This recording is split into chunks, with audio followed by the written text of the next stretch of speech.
Meus amigos, já começaram os jogos de volta da quinta fase da Copa do Brasil. Hoje e amanhã teremos o encerramento dessa fase e a definição dos times que vão para as oitavas de final da Copa do Brasil. Vamos falar um pouquinho sobre esses jogos. Já primeiramente peço o seu like aqui no nosso vídeo. Quanto mais likes esse vídeo tem, mais em alta ele fica dentro aqui da plataforma do YouTube. E quanto mais inscritos a gente tiver, melhor a gente fica notável dentro da plataforma. Então peço também o apoio de vocês, a sua inscrição aqui. Ativa o sininho também para não perder nenhum conteúdo do nosso canal. E vamos que vamos falar um pouquinho sobre a Copa do Brasil, que peço perdão, eu acabei não falando dos jogos ainda de ontem, né? Mas já trago aqui também alguns pitacos de cada um deles para vocês. Tá? Mas vamos colocar aqui na tela e não necessariamente os jogos estão na ordem em que vão acontecer, né? Ou que já aconteceram, por exemplo. Eu estou aqui de acordo com o chaveamento que está sendo especificado aqui no GE. Então hoje a gente tem aí Ceará e Atlético Mineiro às 9h30 da noite. O Ceará, que em casa precisa trabalhar para reverter esse resultado ruim, e acho que, embora seja possível, eu não acho que o time do Ceará vai conseguir reverter esse resultado, né? O Atlético Mineiro é um time que, embora tenha suas dificuldades aí na primeira divisão, ainda está na primeira divisão, né? Então, acho que o Atlético pode garantir essa classificação, mas eu não duvido do Ceará, certo? Embora eu ache que, palpite puramente meu, não acho que o Ceará vai reverter esse resultado aí, né? Um time que tá com alguma dificuldade ali na Série B, acabou sendo eliminado na Copa do Nordeste pela equipe do Vitória, mas impôs dificuldade à equipe do Vitória no Barradão com 1 a menos, e até com 2 a menos teve chance ali de empatar com o Vitória. Então eu não duvido do Ceará, mas eu acho que o Atlético, por ter até a vantagem na ida, acho que tem mais possibilidades de garantir essa classificação.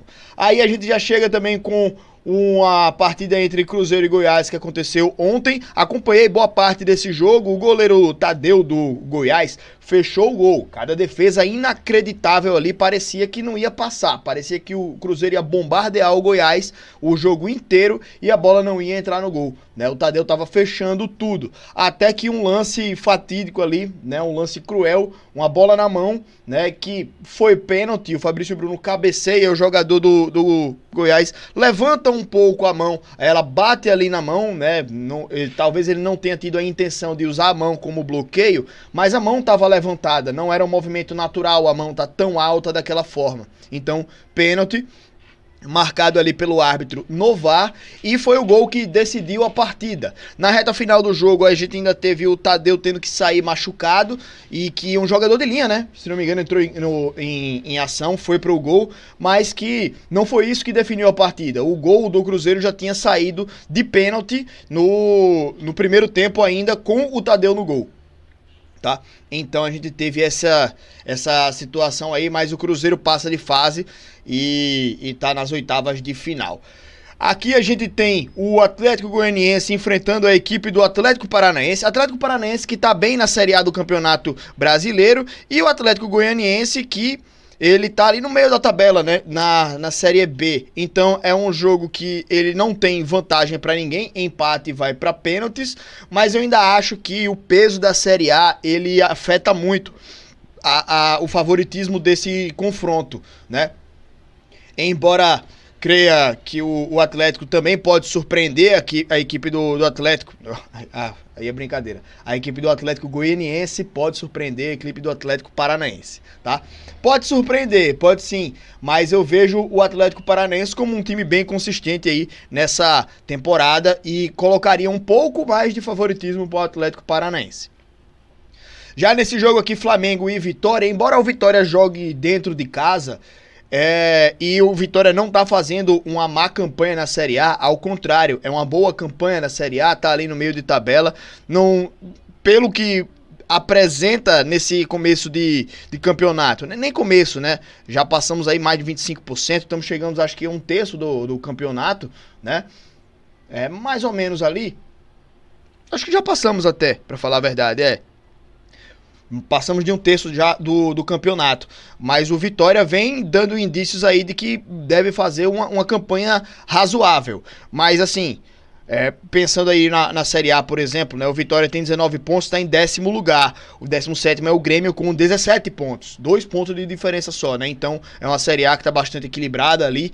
E assim, embora o Vitória jogue dentro de casa, acho que o Flamengo tem chance até de jogando no Barradão amanhã, né? Esse Atlético e Atlético também amanhã às 7 horas. Vitória e Flamengo amanhã às 9h30. Eu creio que o Flamengo vai ganhar esse jogo de volta também, né? Deva controlar mais o jogo do que, por exemplo, o Atlético contra o Ceará, certo? Vejo mais favoritismo aí para o Flamengo nessa partida contra o Vitória.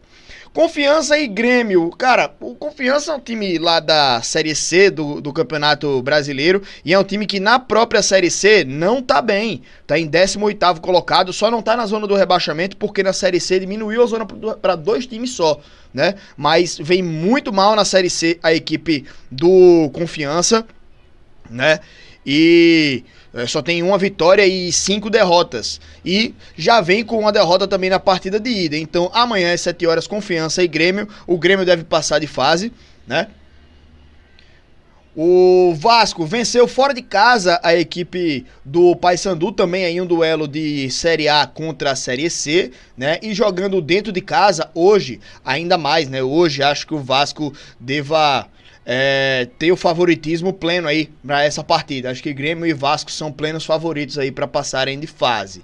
Esse Fortaleza e CRB é um duelo de times da Série B do Campeonato Brasileiro e assim, se fosse algum tempo atrás, a gente cravaria um Fortaleza ganhando essa partida, porque o CRB estava a 11 jogos sem vencer, se não me engano, né? Muitos jogos mesmo sem vencer, né? E de um tempo pra cá, o time do CRB começou a dar indícios de melhora. Venceu a equipe do Souza na Copa do Nordeste, e aí mesmo assim ainda fica aquele clima, né? Porque venceu ali, precisava de uma goleada e dependia de outros resultados para avançar de fase.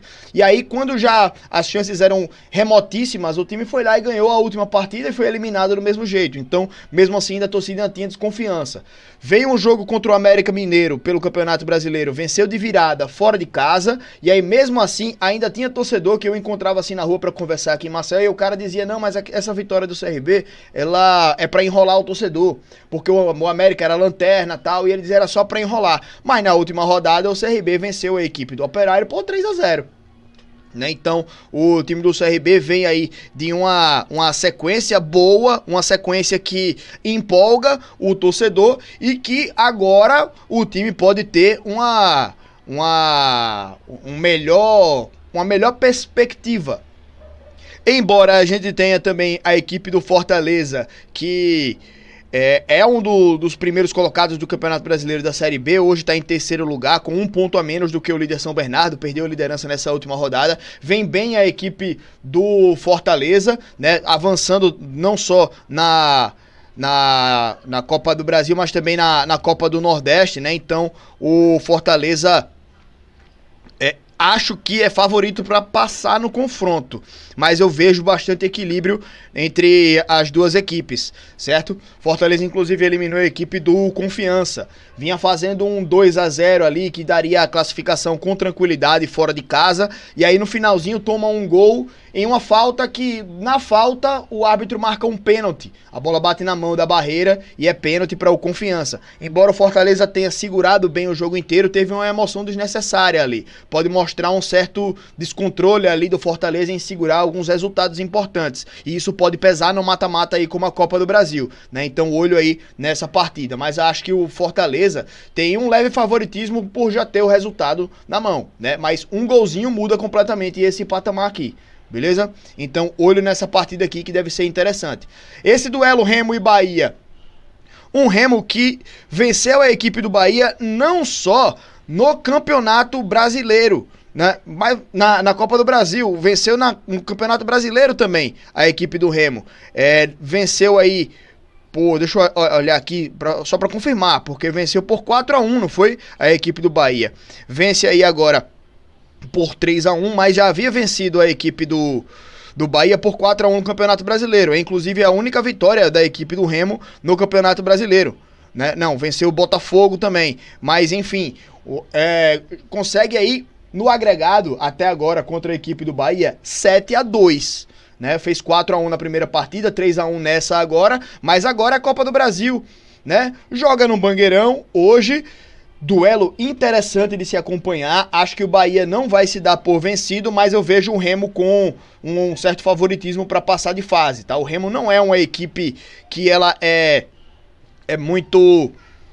Não é aquela equipe que tá vislumbrada ali com a Série A, né? Talvez o torcedor ele tenha muito desse pensamento, mas os jogadores, tem vários jogadores que já tem história, tem nome na Série A, então tem o costume de jogar ali, certo? Embora esteja mal aí na zona de rebaixamento, é o penúltimo colocado, assim, tem nomes interessantes a equipe do Remo. Acho que nesse jogo tem condições de segurar esse resultado aqui, principalmente jogando dentro de casa. Então coloco aqui um favoritismo para a equipe do Remo passar. Botafogo e Chapecoense, outro duelo de Série A, mas a Chapecoense é um time que tá muito mal das pernas no Campeonato Brasileiro, último colocado com 9 pontos em 14 jogos, então já perdendo a primeira partida, claro que nesse jogo aqui, vencer e passar de fase, pode ser interessante para a Chapecoense, né, porque pode trazer um poder de investimento, trazer uma confiança um pouco maior, mas ainda acho o Botafogo levemente favorito aqui para segurar e passar de fase.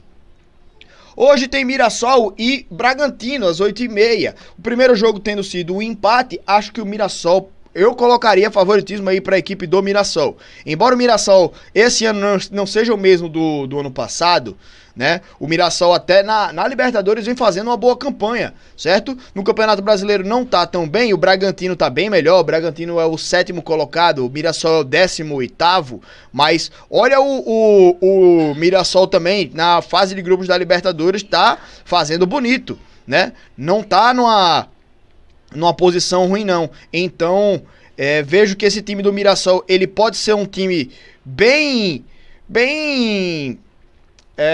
como é que eu posso dizer?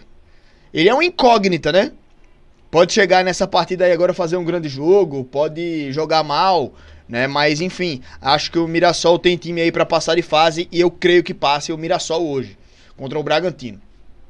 Corinthians e Barra. O Corinthians já venceu a partida de ida, né? Acho que consegue classificar aí a equipe do Corinthians nessa partida de volta, certo? O Barra é um time que ele é interessante, né? Um time que vem com um investimento alto, é uma SAF que tá chegando forte aí no futebol, já subiu, foi campeão, se não me engano, da Série D em cima do Santa Cruz no ano passado e vem com um projeto interessante. Mas o Corinthians, pô, um time já estabelecido de Série A, acho que tem pleno favoritismo para passar de fase aqui.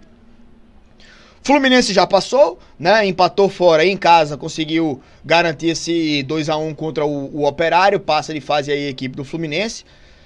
Palmeiras hoje contra Jacuipense já tem um 3-0 lá na partida de ida, até mexendo bastante na equipe. A equipe do Palmeiras tem plenas condições de vencer esse jogo de volta. Se botar um time completamente reserva, o Palmeiras ainda assim é favorito, na minha opinião, né? Jacuipense na Série D e enfrentou até o próprio CSA. E o CSA lá no estádio em que Jacuipense jogou, que era em Feira de Santana, né? O CSA foi um time plenamente dominante contra a equipe do Jacuipense. E agora ainda joga contra o Palmeiras, né? E no Estádio do Café. Não é nem no próprio estado, né? Não é nem no próprio estádio, nem no próprio estado. Estádio do Café, se não me engano, é o estádio do Londrina, né? Então, a maior torcida deve ser da equipe do Palmeiras. Então, esse jogo aqui deve ser até uma inversão de mando de campo. E o Palmeiras deve passar aí, sem sustos nenhum, ganhando até mais uma partida. O Internacional, que joga contra o Atlético, embora tenha sido um jogo movimentado com vários gols, o Internacional passou de fase com 2 gols de vantagem, né? E o segundo gol do Atlético, se não me engano, sai no finalzinho, né? Não acompanhei essa partida não, né? Só para confirmar aqui também, então, o Inter...